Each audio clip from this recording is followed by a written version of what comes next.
Welcome to concept minds. कैसे हैं आप सभी लोग? मुझे उम्मीद है बहुत ही अच्छे होंगे। तो चलिए अपनी इस ऐसे राइटिंग सीरीज में आगे बढ़ते हैं। आज का जो हमारा टॉपिक है वो है इंडियाज फॉरेन पॉलिसी, भारत की विदेश नीति, balancing autonomy and global pressure, अपनी स्वायत्तता और वैश्विक दबाव को संतुलित करना। देखिए, आप कोई भी एग्जाम, चाहे यूपीएससी हो, बीपीएससी हो, यूपीपीसीएस हो या कोई भी स्टेट पीसीएस का एग्जाम जिसमें ऐसे राइटिंग है, अगर आप लिखने वाले हैं तो इस टॉपिक को कंपलसरी मान लीजिए। इसके पीछे का कारण है कि इंडिया ने 2025 में जो सबसे बड़ा हार्डशिप कहीं पर फेस किया है तो वो अपने फॉरेन पॉलिसी में, फॉरेन अफेयर्स में फेस किया है। ऐसे में यह टॉपिक वेरी वेरी इंपॉर्टेंट है और लगभग हर ऐसे वाले एग्जाम में इंडियन फॉरेन पॉलिसी से एक टॉपिक पूछा जाना लगभग कंपलसरी है। इसीलिए इस टॉपिक को अगर एक बार आप लोगों ने यहां से तैयार कर लिया तो फिर आपको और कहीं से पढ़ने की भी आवश्यकता नहीं, क्योंकि इसको इतने कंप्रिहेंसिव तरीके से मैंने तैयार किया है कि आपको किसी भी एक न्यूज आर्टिकल में, किसी भी एक मैगजीन में, कहीं भी इतने होलिस्टिक तरीके से वो टॉपिक कवर नहीं किया गया है। हाँ, ये टॉपिक मैंने इंग्लिश में जरूर लिखा है, लेकिन मैं इसको हिंदी में भी बोलूंगा ताकि हिंदी इंग्लिश दोनों मीडियम के बच्चे इक्वली बेनिफिट हो सके, बेनिफिट प्राप्त कर सके। ठीक है, तो चलिए सीधे आगे बढ़ते हैं। अब इंडिया की फॉरेन पॉलिसी के बारे में बात किया है तो हम इसी के साथ शुरुआत करेंगे कि India foreign policy in 2025 is being tested by competing pressures.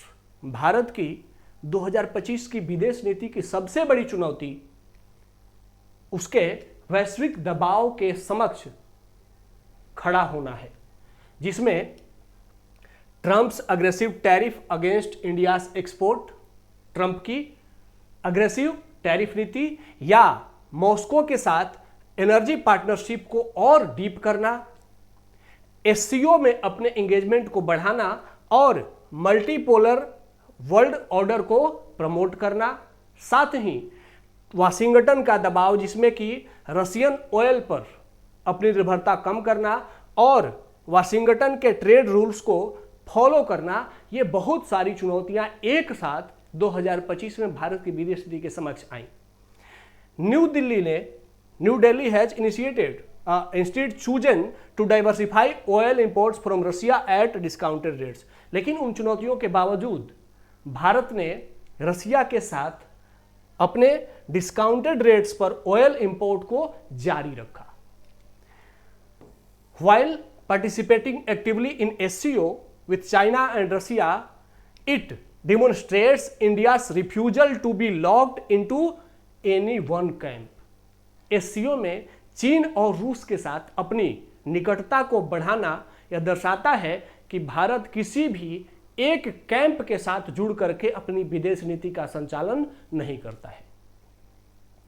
Reflecting the principle of strategic autonomy, जो भारत के रणनीतिक स्वायत्तता की विदेश नीति को दर्शाता है। रणनीतिक स्वायत्तता मतलब हम अपनी फॉरेन पॉलिसी हम बनाएंगे, किसी के प्रेशर में नहीं झुकेंगे।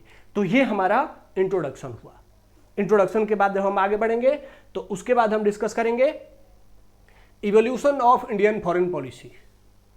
एक बेसिक बैकग्राउंड हम जरूर डिस्कस कर लेंगे, लेकिन वो बैकग्राउंड बहुत हल्का एक पैराग्राफ में होना चाहिए, बहुत ज़्यादा बड़ा नहीं होना चाहिए, जिसमें हम बात करेंगे कि नेहरूवियन फेज, जब नेहरूवियन फेज था तो उसमें non alignment and moral politics, इस पर बहुत अधिक जोर दिया जाता था। नॉन अलाइनमेंट, नैम, आप लोग जानते हैं नॉन अलाइनमेंट मूवमेंट, उस समय इंडिया क्या करता था, किसी भी पोल, चाहे वो यूएसए का, नाटो का पोल हो या फिर यूएसएसआर का वर्सा पैक्ट या सोशलिस्ट पोल हो, किसी भी पोल के साथ अपना अलाइनमेंट इंडिया नहीं करता था। नहीं, मैं किसी भी ग्रुप के साथ इंगेज नहीं करूंगा।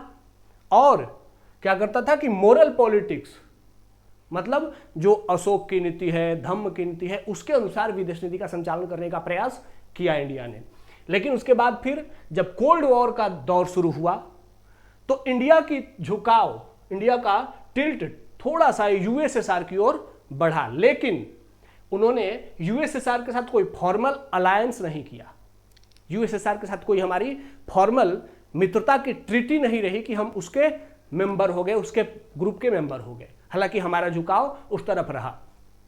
फिर बाद में पोस्ट 1991 रिफॉर्म्स, उसके बाद जब हमने 1991 में एलपीजी रिफॉर्म किए, उसके बाद हमारी priority trade, market and technology की ओर शिफ्ट हो गई। अब हमने पोल के बजाय ट्रेड को, मार्केट को एंड टेक्नोलॉजी को फोकस करना शुरू किया और दुनिया के अलग अलग देशों के साथ जहां भी ये सब चीजें मिलती थी, हमने उन देशों के साथ अपनी एंगेजमेंट बढ़ानी शुरू की।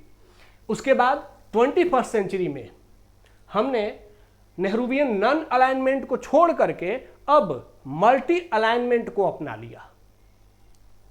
किसी भी ग्रुप का सदस्य नहीं बनने के बजाय हमने सभी ग्रुप में अपनी पहुंच और सभी ग्रुप के साथ अपनी एंगेजमेंट बढ़ानी शुरू की। मल्टी अलाइनमेंट, जिसमें हम सभी जानते हैं कि चाहे वो यूएस हो, यूरोपियन यूनियन हो, रसिया हो, वेस्ट एशिया हो मतलब अरब देश हो, या इंडो पैसिफिक हो, इंडियन ओशन और पैसिफिक ओशन के देश हो, सबके साथ इंडिया ने अपने इंगेजमेंट बढ़ाने शुरू कर दिए। यह हमारे नेहरूवियन फेज से लेकर के और नेहरूवियन नॉन अलाइनमेंट से लेकर के और मल्टी अलाइनमेंट तक की जर्नी को, यात्रा को दिखाता है। आज की जो हमारी विदेश नीति है, जो हमारी टुडे की डिप्लोमेसी है, इज नॉट अबाउट न्यूट्रलिटी। यह न्यूट्रलिटी के ऊपर हमारी विदेश नीति नहीं है, बट इशू बेस्ड अलाइनमेंट। हम किसी भी ग्रुप से न्यूट्रल नहीं रहेंगे, अलग नहीं रहेंगे, लेकिन हम मुद्दा आधारित उसके साथ संबंध रखेंगे। जैसे India partners with the US on defence and tech. हमारा यूएसए के साथ क्या है? इशू बेस्ड अलाइनमेंट है। हम यूएसए के साथ कैसा अलाइनमेंट है? जिसमें कि हम डिफेंस एंड टेक्नोलॉजी के स्तर पर यूएसए के साथ अलाइंड होते हैं। रसिया के साथ हम एनर्जी एंड आर्म्स, वहां से पेट्रोलियम लेते हैं एंड मिलिट्री इक्विपमेंट लेते हैं, उस स्तर पर रसिया के साथ एंगेज करते हैं। एससीओ ग्रुप के साथ अभी इंडिया ने हाल ही में, इंडियन प्राइम मिनिस्टर चाइना में गए थे एससीओ की मीटिंग में, वहां पर हम रीजनल सिक्योरिटी पर एससीओ के साथ एंगेज करते हैं, क्योंकि एससीओ में क्या है? एससीओ में हमारे आसपास के ही अधिकांश देश हैं, तो उनके साथ वहां पर अपने रीजन में, इस रीजन में सिक्योरिटी सुनिश्चित करने के लिए, क्योंकि वहां पर हम जाकर के टेररिज्म के अगेंस्ट भी ग्रुपिंग करते हैं, तो रीजनल सिक्योरिटी के लिए वहां पर एससीओ के साथ एंगेज करते हैं। एंड वेस्ट एशिया जो अरब देश हैं, उनके साथ डायस्पोरा जो वहां पर भारतीय लोग रह रहे हैं, उनकी सुरक्षा, सिक्योरिटी एंड एनर्जी, और वहां से भी ऑयल एंड नेचुरल गैस के स्तर पर उनके साथ इंगेज करते हैं। मतलब कि हमारी फॉरेन पॉलिसी अलग अलग देश, अलग अलग ग्रुप के साथ अलग अलग मुद्दों पर डिपेंड करती है।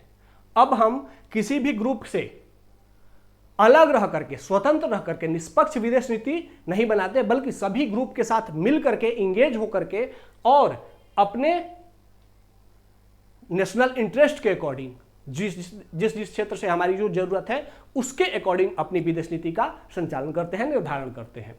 अब आगे बढ़ते हैं। हमने ये देख लिया कि हमारी फॉरेन पॉलिसी कैसे ग्रो कर रही थी और आज हम कहां तक पहुंच गए हैं, कैसे हम नॉन अलाइनमेंट से मल्टी अलाइनमेंट पे आए हैं, और अब हमारी विदेश नीति मुद्दा आधारित गठबंधन पर टिकी हुई है। ओके, अब उसके साथ आगे बढ़ते हैं और अब देखते हैं कि recent incidents with India's balancing act. Bharat recent में जो विदेश नीति रही उसमें कैसे ग्लोबल ऑर्डर में अपने आप को बैलेंस कर रहा है। इसका सबसे प्राइम एग्जांपल है ट्रम्प्स टैरिफ। ट्रम्प के टैरिफ ने हम पर बहुत बड़ा प्रेशर बनाया, लेकिन हमने क्या किया? ट्रंप के टैरिफ को काउंटर करने के लिए एससीओ में अपना पार्टिसिपेशन बढ़ाया। ट्रंप को फाइनली इंडिया के लिए अभी अपने टोन को सॉफ्ट करने की आवश्यकता पड़ गई है, क्योंकि इंडिया ने कहा कि जरूरी नहीं कि अमेरिका के प्रेशर से हम झुक जाएं, बल्कि हम अमेरिका से जो बाकी के ग्रुप हैं हम उनके साथ अपना अलाइनमेंट मजबूत करेंगे। यह देख करके ट्रंप को अपने टोन को सॉफ्ट करना पड़ा एंड फाइनली उन्होंने अभी प्राइम मिनिस्टर को बर्थडे विश भी किया है और यह भी बोला है कि इंडिया के साथ जल्दी ही हम डील साइन करने वाले हैं। तो यह दिखाता है कि इंडिया ने क्या किया? ट्रंप के टैरिफ प्रेशर को काउंटर करने के लिए एससीओ कंट्री, जिसमें कि चाइना, रसिया, इनके साथ अपने क्लोजनेस को बढ़ाया, तो ट्रंप को झुकना पड़ रहा है। जैसे उन्होंने हमारे ऊपर 50% टैरिफ लगाया था, जो कि हमारे इकोनॉमिक, उन्होंने उसको यूज किया, सोचा कि हम इंडिया पर इकोनॉमिक प्रेशर बनाएंगे तो क्या होगा कि अपना जो इंडिया का जो ट्रेड चॉइस है वह झुकेगा इंडिया और हमारे साथ मिल जाएगा। लेकिन इंडिया ने ऐसा नहीं किया, बल्कि इंडिया ने क्या किया?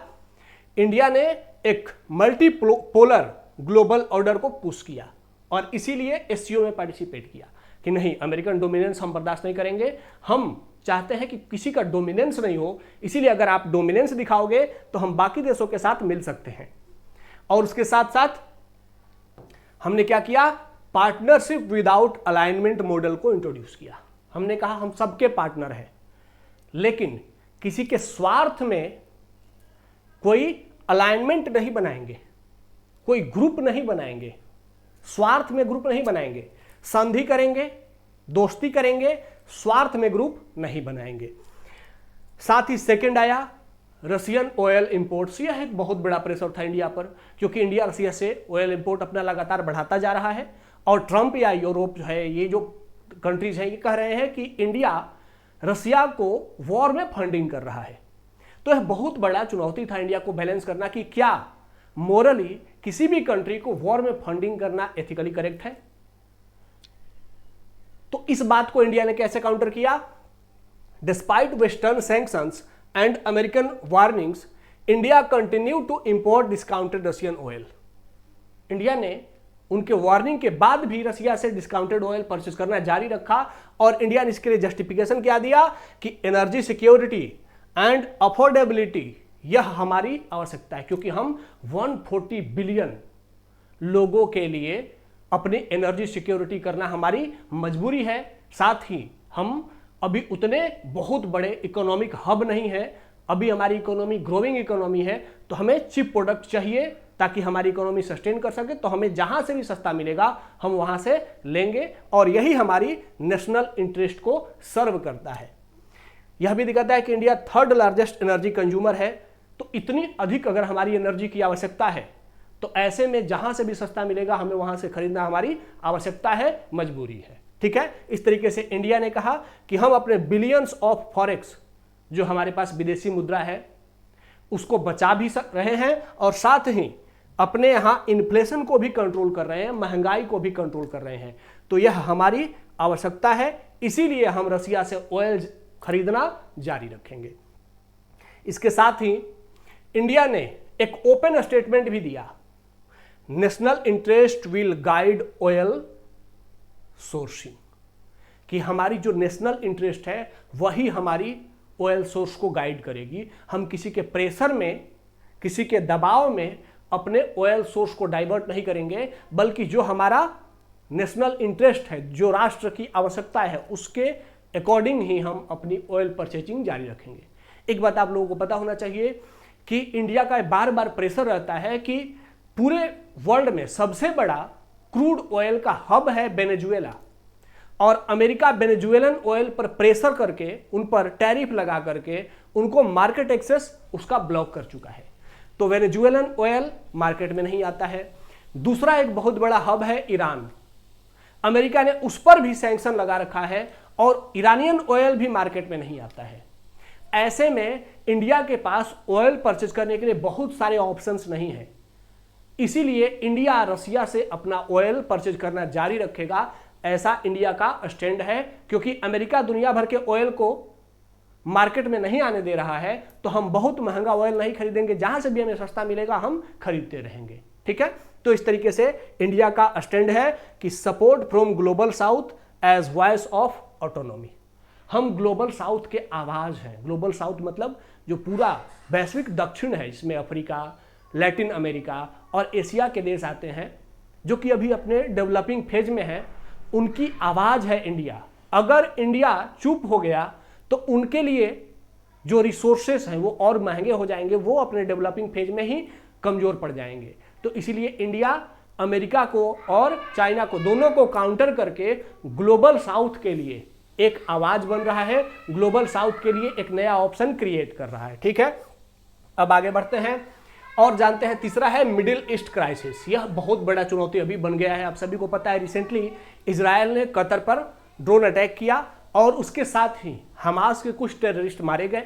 हालांकि उनकी लीडरशिप सर्वाइव कर गई है, लेकिन इसने एक बहुत बड़ा प्रॉब्लम क्रिएट कर दिया है। अब प्रॉब्लम यह हो गया है कि मिडिल ईस्ट कंट्रीज, जो कि वेस्टर्न अरब कंट्रीज हैं, इनके सामने एक प्रॉब्लम आ गया है कि क्या अभी भी यह अपने एक सिक्योरिटी प्रोवाइडर के रूप में अमेरिका को ट्रस्ट कर सकते हैं क्या?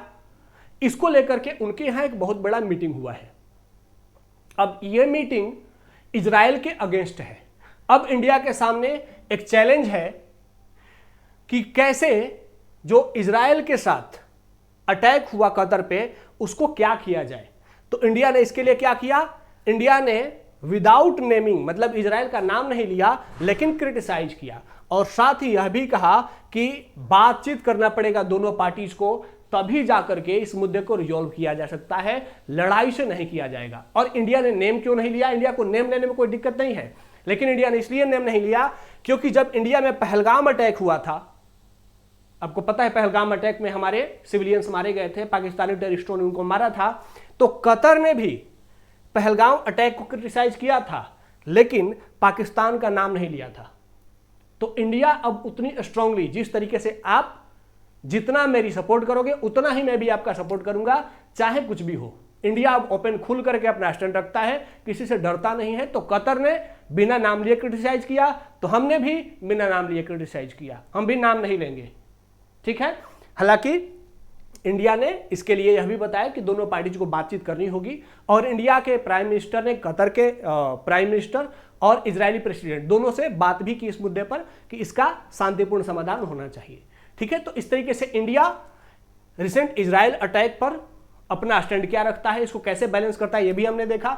अब आते हैं कि वेस्ट एशिया में मिडिल ईस्ट जो क्राइसिस है, जिसमें कि ईरान और इजराइल का क्राइसिस है, इजराइल और हमास का क्राइसिस है, इजराइल और हिजबुल्लाह का क्राइसिस है, इसको कैसे बैलेंस कर रहा है। तो हमारी इस रीजन में सबसे बड़ी चुनौती क्या थी कि हमारे यहाँ बहुत बड़ी संख्या में इंडियन नेशनल्स इन रीजन में काम करते हैं, हमारा डायस्पोरा बहुत डाइवर्स है उस रीजन में, तो उनकी सिक्योरिटी हमारे लिए सबसे इंपॉर्टेंट थी। तो जब ईरान और इजराइल के बीच में टेंशन चल रहा था, एक दूसरे पर वो मिसाइल्स दाग रहे थे, उस दौर में इंडिया ने थाउजेंड्स ऑफ नेशनल को वहां से इवैक्यूएट किया एंड कॉन्फ्लिक्ट जोन से बाहर निकाला ड्यूरिंग इजराइल ईरान कॉन्फ्लिक्ट। तो वहां पर कॉन्फ्लिक्ट हो रहे थे, उसके बाद भी इंडिया ने वहां से अपने लोगों को सकुशल बाहर निकाल दिया।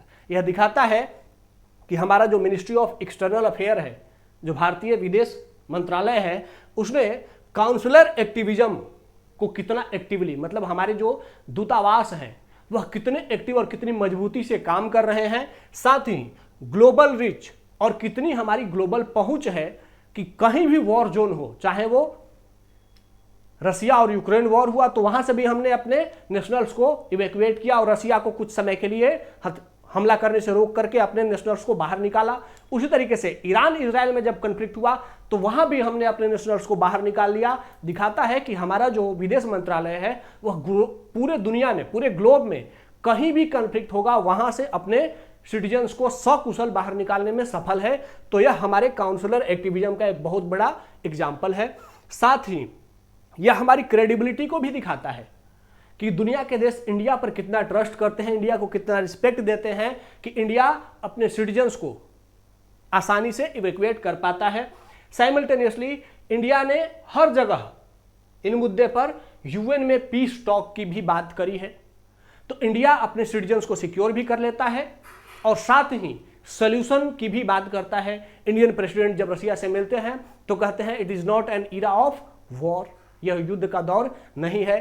तो इस तरीके से ये चौथा प्रॉब्लम हुआ। अगला प्रॉब्लम है China and LAC, line of actual control. ये हमारे इस मुद्दे को हम लोग कैसे हैंडल कर रहे हैं, हमारी विदेश नीति कैसे देख रही है। तो हम देख रहे हैं कि हम चाहे कुछ भी हो, अपने डिटरेंस को बिना कंप्रोमाइज किए चाइना के साथ एससीओ में कोऑपरेशन भी कर रहे हैं, अमेरिका के प्रेशर में चाइना के साथ कोऑपरेट भी कर रहे हैं, और साथ ही चाइना के एग्रेशन के अगेंस्ट अलर्ट भी है।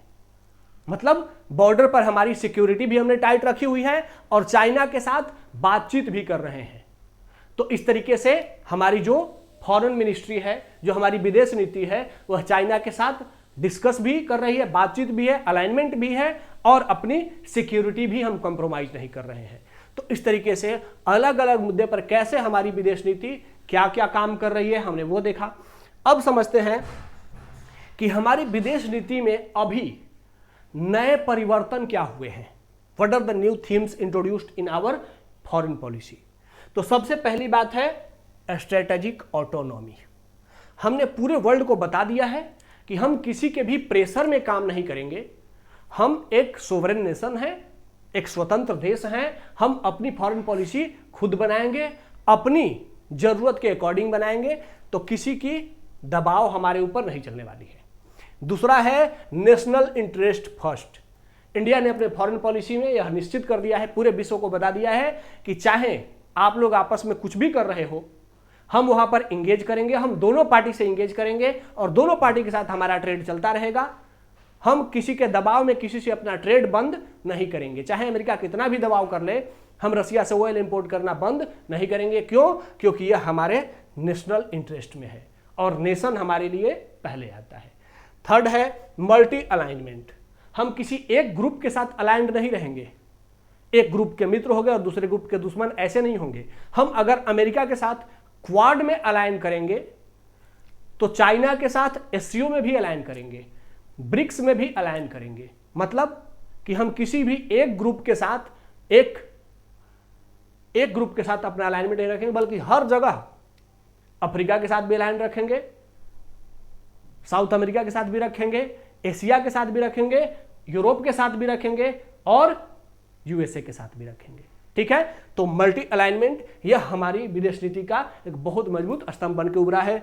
अगला है एनर्जी सिक्योरिटी, क्योंकि हम सभी जानते हैं कि we are a family of 140 billion people. हम 140 करोड़ से अधिक देशवासियों का एक परिवार है, तो हमारे लिए एनर्जी बहुत इंपॉर्टेंट है, ऊर्जा बहुत इंपॉर्टेंट है। Natural gas and crude petroleum हमारे लिए बहुत इंपॉर्टेंट है। तो इस मुद्दे पर हम कोई कंप्रोमाइज नहीं करेंगे, चाहे कोई कितना भी प्रेशर कर ले, हम रसिया से एनर्जी खरीदते रहेंगे, हम किसी के प्रेशर में झुकने वाले नहीं हैं। तो यह भी हमारी फॉरेन पॉलिसी का एक बहुत बड़ा स्तंभ बन करके उभरा है। अगला है ग्लोबल साउथ लीडरशिप। इंडिया ने कहा है कि जितने भी ग्लोबल साउथ के मतलब जो डेवलपिंग कंट्रीज हैं, उनके लीडर के रूप में इंडिया पूरे दुनिया में उनकी वॉइस बन करके बोलता रहेगा। चाहे वो यूरोप के देश हो, अमेरिका हो, चाइना हो, कोई भी हो, अगर कोई भी ग्लोबल साउथ के साथ कंप्रोमाइज करेगा, उनको हार्म करने की कोशिश करेगा, तो इंडिया उनकी आवाज बन करके सामने खड़ा होगा। जो कि इंडिया ने G20 की मीटिंग जब हो रही थी, तो इंडिया ने अफ्रीकन यूनियन को उसका मेंबरशिप दिला करके एक बहुत बड़ा संदेश दिया कि अफ्रीका भी ग्लोबल साउथ का और वर्ल्ड पावर का एक अंग है, इसीलिए अफ्रीका को भी G20 में शामिल किया जाना चाहिए और इंडिया ने उसको शामिल करवाया। तो इस तरीके से ग्लोबल साउथ के लीडरशिप के रूप में भी इंडिया अपनी वॉइस लगातार उठाता रहेगा और लगातार उठा भी रहा है। यह दिखा रहा है कि भारत की फॉरेन पॉलिसी में अब सिर्फ इंडिया नहीं है, बल्कि पूरा ग्लोबल साउथ है जिसका नेता इंडिया बन रहा है। अगला है maritime security and Indo Pacific vision. हमने अपनी सिक्योरिटी में भी जो हमारी समुद्री सुरक्षा है उसको सेंटर में रखा है।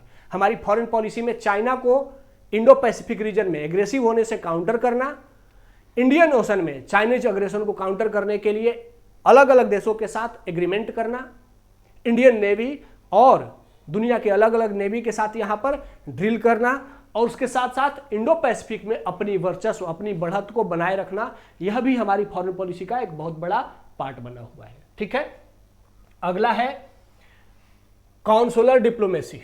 काउंसुलर डिप्लोमेसी का मतलब कि अब भारत का दूतावास, पहले क्या होता था, भारत का दूतावास की एक्टिव नहीं रहता था, भारत के दूतावास सिर्फ भारतीयों की बात करता था। लेकिन अब इंडिया का जो दूतावास है वह पूरे दुनिया के हर देश में जहां भी इंडियन दूतावास है वह वहां पर एक्टिव है, वहां के प्राइम मिनिस्टर के साथ, वहां के प्रेसिडेंट के साथ, वहां के लोगों के साथ अलाइंड कर रहा है, वहां पर नए नए प्रोजेक्ट लॉन्च कर रहा है, उनके साथ एक्टिव पार्टिसिपेशन कर रहा है। और इस तरीके से इंडियन फॉरेन पॉलिसी को आगे बढ़ाने में भारतीय दूतावास ने भी बहुत बड़ी भूमिका निभाई है। नेक्स्ट है असर्टिव सोवरेनिटी। किसी भी देश द्वारा किसी दूसरे देश पर हमला, उस पर कब्जा करना, इसके अगेंस्ट में इंडिया खड़ा रहेगा और यह इंडिया बड़ी मजबूती के साथ पूरी दुनिया को शो कर रहा है। तो इंडिया की फॉरेन पॉलिसी में यह भी था कि पहले इंडिया नॉन अलाइनमेंट की बात करता था कि किसी ग्रुप में भी हम अलाइन नहीं रहेंगे, तुम लोग आपस में लड़ो मरो, हमें उससे कोई मतलब नहीं। लेकिन अब इंडिया ऐसा नहीं करता है, अब कहता है कि नहीं, अगर किसी भी कमजोर देश पर कोई मजबूत देश हमला करेगा तो इंडिया वहां पर चुप नहीं रहेगा, बल्कि इंडिया उसकी आवाज बन करके ग्लोबल मंचों पर बात करता रहेगा। ठीक है, नेक्स्ट है नेबरहुड फर्स्ट। इंडिया ने अपने नेबरहुड को, आप सभी ने देखा है, इंडिया का जब भी बजट पास होता है तो उस बजट में हम अपने पड़ोसी देशों के लिए भी फंड रखते हैं। और उनको लाइन ऑफ क्रेडिट देते हैं। लाइन ऑफ क्रेडिट का मतलब होता है कि उनको पैसा उनके नाम पे निकाल के रख दिया और उनसे बोल दिया कि अगर आपको पैसे की जरूरत है तो यह पैसा आप ही के लिए रखा गया, आप जितना चाहे उतना निकाल के यूज कर सकते हैं, और उस पर मिनिमम इंटरेस्ट होता है या नो इंटरेस्ट होता है। तो इस तरीके से भारत ने नेबरहुड फर्स्ट, जो कि हमने कोरोना के टाइम में भी देखा था, वैक्सीन डिप्लोमेसी में भी, कि इंडिया ने सबसे पहले अपने पड़ोसियों को वैक्सीन अवेलेबल कराई थी। तो नेबरहुड फर्स्ट भी हमारे फॉरेन पॉलिसी का एक बहुत बड़ा थीम बना हुआ है। अगला है ग्लोबल गवर्नेंस रिफॉर्म। इंडिया ने एक्टिव होकर के, चाहे वो यूनाइटेड नेशन हो, सिक्योरिटी काउंसिल हो, वर्ल्ड बैंक IMF में रिफॉर्म हो, WTO में रिफॉर्म हो, या वर्ल्ड हेल्थ ऑर्गेनाइजेशन में रिफॉर्म हो, हर जगह इंडिया एक्टिव होकर के बात कर रहा है कि इन संस्थाओं में रिफॉर्म की जरूरत है। इसीलिए इंडिया अब ग्लोबल गवर्नेंस में रिफॉर्म की बात करता है। अब इंडिया चुप नहीं रहता है, इंडिया कहता है कि नहीं, जो ग्लोबल ऑर्गेनाइजेशन है इनमें रिफॉर्म होना चाहिए, और इसके लिए इंडिया एक्टिव होकर के उन संस्थाओं में, उन मंचों पर जाकर के अपनी बात रखता है, अपना इनिशिएट भी करता है। साथ ही इंडिया क्या कर रहा है, एक बहुत बड़ा, इतना बड़ा जो हमारी फॉरेन पॉलिसी का जो स्तंभ दिखा आप लोगों को, इतने बड़े स्तर पर इंडिया अपनी फॉरेन पॉलिसी को एक्टिव किए हुए है।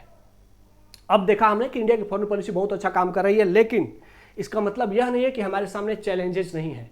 हमारे सामने चैलेंजेस हैं हमारी फॉरेन पॉलिसी में। तो अब हम अपने फॉरेन पॉलिसी में चैलेंजेस की बात करेंगे। चैलेंजेस क्या है? सबसे पहला है US trade and technological friction. United states के साथ ट्रेड करना कंपलसरी हमारे लिए बहुत जरूरी है, क्योंकि यूनाइटेड स्टेट्स हमारे लिए एक बहुत बड़ा मार्केट है और हमारा उसके साथ ट्रेड सरप्लस है। तो अमेरिका के साथ ट्रेड करना हमारे लिए बहुत जरूरी है, ताकि अमेरिकी टेक कंपनीज भी, हमारे यहाँ बहुत ज़्यादा जितनी भी बड़ी बड़ी टेक कंपनीज हैं उसमें से अधिकांश अमेरिकन है, तो उन पर हमारी डिपेंडेंसी भी लगभग हो चुकी है। आज भी आप लोग गूगल सर्च इंजन से, यूट्यूब से, हम जब आपस में कम्युनिकेट कर रहे हैं तो यूट्यूब के माध्यम से कम्युनिकेट कर रहे हैं, जो कि अमेरिकन टेक जायंट्स हैं। तो इनके ऊपर हमारी डिपेंडेंसी है, और US ट्रेड भी हमारे लिए इंपॉर्टेंट है। तो यह जब से ट्रंप आए हैं हमारे लिए एक बहुत बड़ी प्रॉब्लम बनी हुई है। इसको इंडिया कैसे बैलेंस कर रहा है कि देख रहे हैं कि टैरिफ वर्सेस स्ट्रेटेजिक टाइज, यह हमारे लिए एक चुनौती बनी हुई है कि हम अमेरिका के साथ जो हमारा स्ट्रेटेजिक टाइज था, दोस्ती की संधि थी, और टैरिफ, दोनों को कैसे बैलेंस करें, यह अभी भी हमारे लिए एक बहुत बड़ी चुनौती बनी हुई है। सेकेंड चुनौती है चाइना फैक्टर। चाइना फैक्टर का मतलब कि बॉर्डर का जो बॉर्डर कंप्रोमाइज हो रही है हमारी चाइना के साथ, वहां पर जबकि इंडो पैसिफिक कोऑपरेशन भी करना है, चाइना के साथ बॉर्डर पे क्लैश भी है, और साथ ही चाइना के साथ कोऑपरेशन भी करना है ताकि अमेरिकन प्रेशर को बैलेंस किया जाए। तो यह भी हमारे लिए एक बहुत बड़ी चुनौती बनी हुई है कि कैसे हम Chinese aggression and American aggression दोनों को कैसे बैलेंस करें। थर्ड वन है वेस्ट एशिया इनस्टेबिलिटी। जो वेस्ट एशिया में जो अरब रीजन है वहां पर इंस्टेबिलिटी बढ़ रही है। अब तक हम ये देख रहे थे कि जो अरब रीजन में सऊदी अरब, UAE, ओमान या फिर कतार, ये सब जो देश थे ये पीसफुल देश थे, यहाँ पर बहुत बड़े स्तर पर कोई मिलिट्री इंसर्जेंसी नहीं होती थी, ये शांति से अपने इकोनॉमी को परस्परी ग्रो कर रहे थे। लेकिन इजराइल का कतर पर अटैक होना अब एक नया चैलेंज बन करके आ रहा है। साथ ही ईरान पर भी बहुत लंबे समय तक किसी का डायरेक्ट हमला नहीं हुआ था, लेकिन इजराइल का ईरान पर भी हमला करना, अब पूरा मिडिल ईस्ट में एक इनस्टेबिलिटी आ गई है। अब उस इनस्टेबिलिटी में ईरान और इजराइल के बीच में बैलेंस करना, साथ ही अपने जो डायस्पोरा है, जो वहाँ पर हमारे बहुत बड़े स्तर पर इंडियन रहते हैं, साथ ही अपनी एनर्जी सिक्योरिटी, इसको बैलेंस करना, यह हमारे लिए अब एक बहुत बड़ी चुनौती बनी हुई है हमारे फॉरेन पॉलिसी में। अगली चुनौती है रशियन डिपेंडेंसी। हम अभी भी अपने मिलिट्री इक्विपमेंट्स के लिए, सैन्य उपयोग के लिए और एनर्जी सिक्योरिटी के लिए रशिया पर हैविली डिपेंड होते चले जा रहे हैं। किसी भी देश पर बहुत बड़ी निर्भरता बहुत अच्छी बात नहीं होती है। तो एनर्जी सिक्योरिटी के लिए रशिया पर dependency versus long term over dependency, यह एक चुनौती बनी हुई है कि हम रशिया पर लॉन्ग टर्म डिपेंडेंट होना, यह अच्छी बात तो नहीं है, और जबकि एनर्जी की हमारी आवश्यकता रशिया से ही पूरी हो रही है। तो कैसे इसको बैलेंस किया जाए, इसके लिए हालांकि इंडिया बहुत कोशिश कर रहा है कि अपने एनर्जी सोर्स को डाइवर्स किया जाए, लेकिन स्पेस बहुत कम है, एनर्जी अवेलेबल बहुत कम है, इसीलिए रशिया पर हमारी डिपेंडेंसी बनी हुई है। रशिया हमारा क्लोज फ्रेंड है, लेकिन इंटरनेशनल रिलेशन में सिर्फ और सिर्फ नेशनल इंटरेस्ट फर्स्ट होता है। तो रसिया का नेशनल इंटरेस्ट हमारे साथ है, इंडिया का नेशनल इंटरेस्ट रसिया के साथ है, तब तक सब कुछ ठीक है। लेकिन अगर कभी ऐसा हो कि नेशनल इंटरेस्ट में कोई काउंटर हो जाए तो उस समय के लिए यह लॉन्ग टर्म ओवर डिपेंडेंसी अच्छी बात नहीं है। यह भी हमारे इंटरनेशनल रिलेशन में एक बहुत बड़ा चैलेंज है। अगला है नेबरहुड फर्स्ट। हमारी पॉलिसी है नेबरहुड फर्स्ट पॉलिसी, लेकिन अभी हम देख रहे हैं कि हमारे नेबरहुड में, चाहे वो अफगानिस्तान में तालिबान रूल हो, मालदीव में सरकार बदलना हो, श्रीलंका में राजपक्षे गवर्नमेंट हटाना हो, बांग्लादेश में शेख हसीना सरकार को गिराना हो, या नेपाल में जेनजी मूवमेंट हो, पाकिस्तान ऑलरेडी मिलिट्री से रूल स्टेट है, तो हमारे आसपास, या म्यांमार अगर हो गया तो भी मिलिट्री रूल स्टेट है, हमारे आसपास के सभी देश टर्मोइल से गुजर रहे हैं, चुनौतियों से गुजर रहे हैं, तो उनको कैसे काउंटर किया जाए? क्योंकि अगर आपके सारे पड़ोसी तनाव में हैं, युद्ध में हैं, तो आपके यहां भी शांति नहीं होगी। और चाहे वो माइग्रेशन क्राइसिस हो, या अपराध बढ़ना हो, इंटरनेशनल क्राइम बढ़ना हो, टेररिज्म बढ़ना हो, ये सारे फैक्टर एक साथ आप पर हमला करेंगे। तो ऐसे में instability in south Asia and India regional leadership को बैलेंस करना एक बहुत बड़ी चुनौती हमारे लिए बनी हुई है। तो ये हमारी फॉरेन पॉलिसी में जो सबसे प्रमुख चुनौती है वो ये है। अब आते हैं इंडिया को क्या करना चाहिए। इंडिया को डाइवर्सिफाई एनर्जी इंपोर्ट्स, अपने एनर्जी इंपोर्ट्स को डाइवर्सिफाई करनी चाहिए। अब हम रसिया से बहुत बड़े स्तर पर एनर्जी लेते हैं, पेट्रोलियम लेते हैं, लेकिन उसको डाइवर्स करने के लिए हमें वेस्ट एशिया, अफ्रीका और लैटिन अमेरिका, इन देशों पर भी अपने एनर्जी को डाइवर्स करना चाहिए, ताकि हम किसी एक देश पर पूरा निर्भर डिपेंडेंट नहीं हो जाएं। अगला है trade diplomacy, negotiate tariff with US, क्योंकि यूएसए के साथ हमारा ट्रेड बहुत इंपॉर्टेंट है, तो वहां पर अपने नेगोशिएशन को जारी रखने की आवश्यकता है। वाइल स्ट्रेंथनिंग एससीओ, उसके साथ साथ एससीओ को भी पावरफुल बनाने की आवश्यकता है, ताकि उसको बैलेंस भी किया जा सके अमेरिका को। एंड ब्रिक्स, ताकि हमारा जो इकोनॉमिक कॉरिडोर है ब्रिक्स एंड एससीओ के देशों के साथ, जो हमारा इकोनॉमिक कोऑपरेशन, यह भी स्ट्रांग हो सके। तो अमेरिका के साथ ट्रेड नेगोशिएशन भी चलता रहे, और उसके साथ साथ ब्रिक्स और एससीओ देशों के साथ भी हमारा ट्रेड आगे बढ़ता रहे, ताकि हमारे किसी एक देश पर इकोनॉमिक डिपेंडेंसी नहीं हो, ट्रेड डिपेंडेंसी नहीं हो। उसके साथ साथ डिफेंस प्रिपेयर्डनेस, सैन्य सुरक्षा बहुत जरूरी है, क्योंकि हम देख रहे हैं कि हमारी जो फोर्सेस हैं उनको मॉडर्नाइज करने की जरूरत है, ताकि हम चाइना को काउंटर कर सके और मैरीटाइम सिक्योरिटी सुनिश्चित कर सके, समुद्र में भी अपनी सुरक्षा सिक्योर कर सके। इसके लिए अपने डिफेंस सेक्टर को भी मॉडर्नाइज करने की आवश्यकता है। साथ ही नेबरहुड डेवलपमेंट, नेबरहुड में हमने देखा कि कैसे हमारे यहाँ बहुत बड़े चैलेंजेस है, तो वहां पर जब तक स्टेबिलिटी और सिक्योरिटी शांत अच्छा नहीं होगा, माहौल अच्छा नहीं होगा, इंडिया भी बहुत फास्ट ग्रो नहीं कर पाएगा, क्योंकि इंडिया का फोकस भी अपने नेबरहुड में लगा रहेगा। तो इसीलिए उन क्षेत्रों में जो हमारे पड़ोसी हैं वहां पर शांति बहुत जरूरी है। इसीलिए इंडिया को क्या करना होगा, वहां पर कनेक्टिविटी एंड इकोनॉमिक प्रोजेक्ट्स को बढ़ाना होगा, उनके इकोनॉमिक डेवलपमेंट में हेल्प करना पड़ेगा, ताकि जो चाइना का उन पर लिवरेज है, चाइना का उन पर जो प्रभाव है, उसको कम किया जा सके एंड इंडिया अपने नेबरहुड में अपने बैलेंस को बनाए रखे। ठीक है। अगला है ग्लोबल लीडरशिप। हम सभी जानते हैं कि इंडिया ग्लोबल साउथ का climate action and digital governance और ग्लोबलाइजेशन, इनको लेकर के दुनिया के बड़े बड़े मंचों पर बात करते रहता है। इंडिया कहता है कि ग्लोबल साउथ की आवाज नहीं दबनी चाहिए। क्लाइमेट स्तर पर पर्यावरण सुरक्षा के लिए Bharat one sun one world one grid का कंसेप्ट लेकर के आता है, इंटरनेशनल सोलर अलायंस बनाता है। ठीक है। तो ऐसे ऐसे इंडिया इन मंचों पर, इन मुद्दों पर दुनिया के स्तर पर अपना प्रभाव बना सकता है। इससे इंडिया की इमेज और बेहतर होती रहेगी। ठीक है। तो यहां पर हमने यह देखा कि इंडिया को आगे क्या करने की आवश्यकता है। अब आते हैं कंक्लूजन की ओर। कंक्लूजन कहता है कि बैलेंसिंग विदाउट बेंडिंग, इंडिया को अपने फॉरेन अफेयर्स को बैलेंस करना होगा, बिना किसी ग्रुप में झुकाव दिखाते हुए।